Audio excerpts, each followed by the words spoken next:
So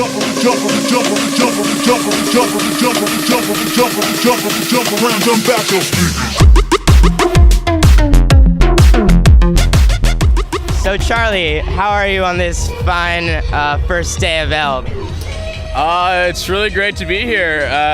Toronto's my hometown. I'm not playing today, so I'm just hanging out. Who are you most excited to see today? Matt Zoe played earlier. He's a great friend of mine.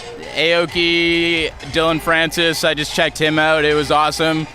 It's a great lineup this year, so. How'd you get the name Charlie Darker? I bet you get that obviously asked every single interview, but...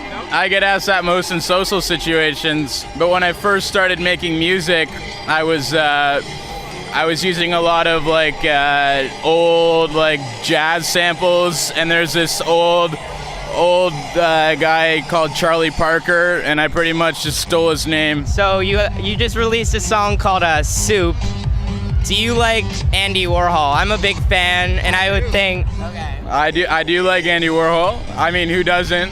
My question to you then now is, so how'd you get into music? I started playing the drums in middle school. Oh, this song's a classic. And then... I'm gonna stop you for a second, guys. We're currently listening to Laid Back Luke's set. Maybe you'll get some feedback, maybe not, but he's currently killing it. What's this song playing right now? Dahul at the Love Parade. That is correct. No. That is correct. This is turning into a game of Jeopardy, guys. Yeah, so I started playing drums and then guitar, and then I started singing, and then I started writing parts for a bunch of bands. The most successful band was called Go Native, and I was writing parts for everyone, and then I just kind of decided, hey, why not just do it on my own? And then I heard, Justice and Beetroots and same as everybody, and slowly I just fell in love with it. So, how'd you get into DJing though, besides your musical background? I never ever thought I would be a DJ, and I was a producer for a couple of years before that. And then promoters were just like, hey, I heard your music, you wanna DJ? So I just went up and did a couple train wreck gigs. No idea what I was doing. What's the most either embarrassing thing that's ever happened to you while DJing? And it's a two-parter. What's the most ridiculous thing you've ever seen at a show while DJing? Most embarrassing thing for me DJing, shout out to my homie Pierce Fulton. When I was playing WMC at Wolfgang's pool party, Pierce is walking in and I'm playing his song, and I'm wearing sunglasses, and it's really hard to see the CDJs, and I just pressed the wrong button. Total pause. So I was playing his track, he's walking in, and then it was just brutal silence. He certainly didn't let me forget that one. So, the next pool party you play, will you be wearing sunglasses? I will not. That's a valid answer. Who would you want to DJ battle if you could? Probably Popesca, because me and him are trying to start Twitter beef with each other right now. But he's one of my best friends. So Popesca, I'm gonna kill you, Popesca. Heard that here. What's your spirit animal? If you, it could be a person, a famous person, or an animal. Funny enough, I was at a party and they had a person there who apparently tells you your spirit animal, and apparently I'm a wolf. My other friends were getting frog, so I was pretty happy with wolf. I have a spirit hood. I'm a wolf. It's cool. You don't know? I'm not a wolf. What's your idea of the perfect party? I don't like being too far removed from the crowd, which a lot of times happens. You're elevated or whatever.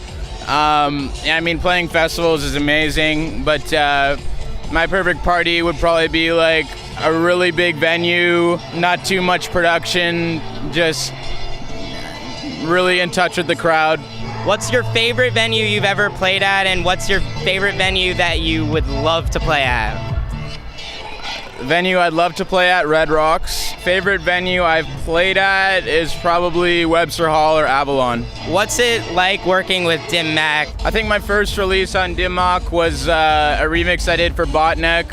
Another shout out, Botneck. They're the most talented, most underrated So that was my first Dim Mak release, and then I had a single come out called Anxiety, and then I did a remix for Felix Cartel and Autoerotic of The Alarm, and then I'm like obsessed with that remix, by the way. My friends and I were talking about your friendship with Botneck. Do you have any future collaborations? I have some collaborations with these guys, Wayne and Woods. They're on Size.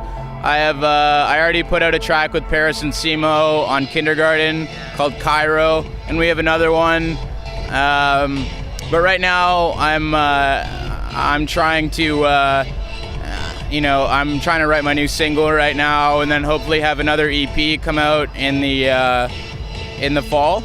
Coming into this, we were listening to your music a lot more, just trying to mentally prep, and we noticed that your music can vary, like the dichotomy and the spectrum. Like, you can be super dark to pretty damn happy. Like, what really inspires you to do tracks that are so different? I try to make songs that are always meant for a big room or a festival, but trying to make something that hasn't been done before. And I make, it's super cool to hear that people recognize the spectrum of my sound. So I'm really right now just trying to, sort of push myself not only, but push try to bring something new to the table that's not, the Beatport Top 10, which, those songs are super effective, but it's not what I want to do. I have more of a vision to do something more original, and I hope that's come through in some of my tracks so far. I just don't want to sound like anyone else, really. It could be to my detriment, but I've kind of committed myself to doing something different. One of our questions was going to be, would you rather be innovative or timeless? Which is a really tough question, but it seems from right now innovative, but what is your response to that? Right now, I'm trying to do the more innovative thing, but the thing with dance tracks these days is there's so many producers, and there's so many good producers, and new tracks are coming out every week, so innovation is really tough, and these songs only have a shelf life of, a couple weeks. I think I'm going to sort of move more towards the timeless side, like my homie Porter Robinson did it awesome with Language. My man Felix Cartel is putting out really good tracks that have a shelf life a little bit longer than just a Beatport chart, Those are the only two words I would ever aspire to, and that's honestly the best interview question I've ever heard. You're Ash Ketchum, you're about to pick one of the 3 starting Pokemon. We may be very generous and give you Pikachu also. Who would you choose? What version? Red or blue? Red or blue? Red or blue. I really liked Squirtle because the first gym was a rock gym, so you could kick ass there. Oh man, we could try to do a haiku right now. Yeah. What's the 575? It's 575, right? Syllables. So forget the words. Syllables. 575. Charlie is a dude. He makes music that is rad, except when it's not. That's perfect. We just got a haiku. I bet this may be the first time ever that a haiku's been dropped in an interview. We're at Veld Festival here. I'm with Daily Beat. Shout out Daily Beat. One of the better interviews I've ever done.